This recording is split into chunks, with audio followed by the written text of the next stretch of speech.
I'm just going to show you an example of a regulator and some gas bottles, a bit of general information about gas lockers. I think this locker is typical of what I would find in every gas locker that probably I looked in. It's very, very easy, very, very convenient to stow all your stuff in here that you want out of the way. And from a boat safety point of view, this is a non-compliance, this is a failure.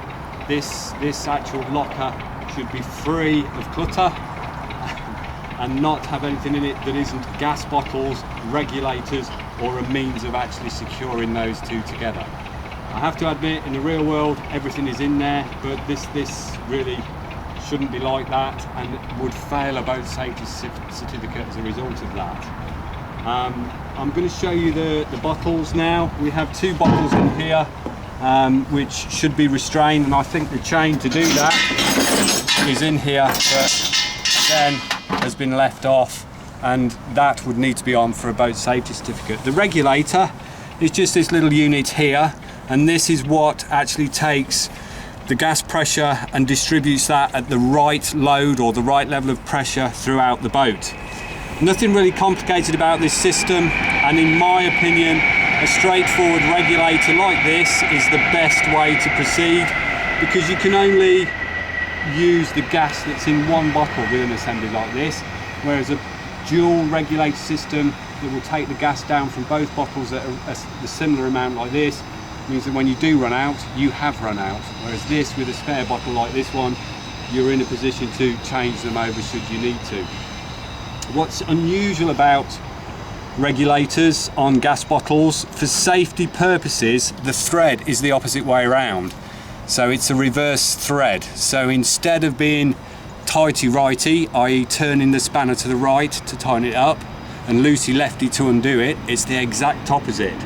The way you know that is on the little thread, on the little nut here, there are scores to tell an engineer or anybody who knows a bit about nuts and bolts that this is a reverse thread, and that is a universal recognition throughout the engineering industry to say it's a reverse thread.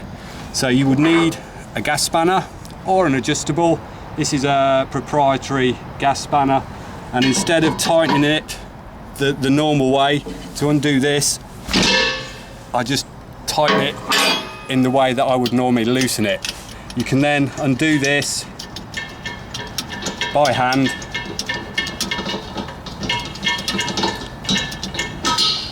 and the regulator comes off. So this assembly is the exact opposite to tighten it up. So you would be trying to tighten this up onto the thread by turning it that way, and instead to tighten it you need to turn it the other way, and vice versa.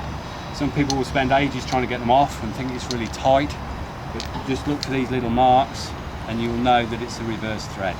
So that's a regulator, and this little piece here is what is affectionately called a pigtail, and you'll see it a lot on surveys that the pigtails are perished or the pigtails are past their sell-by date and need to be replaced.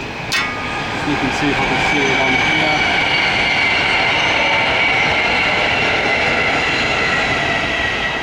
This one has got all the correct ISO coding and is an 06 date code, but you can see it's not brittle, it's not flexible, and this would be quite acceptable for a boat safety examination. And that's a brief overview of changing a regulator, what should and shouldn't be in a gas locker, and some gas bottles.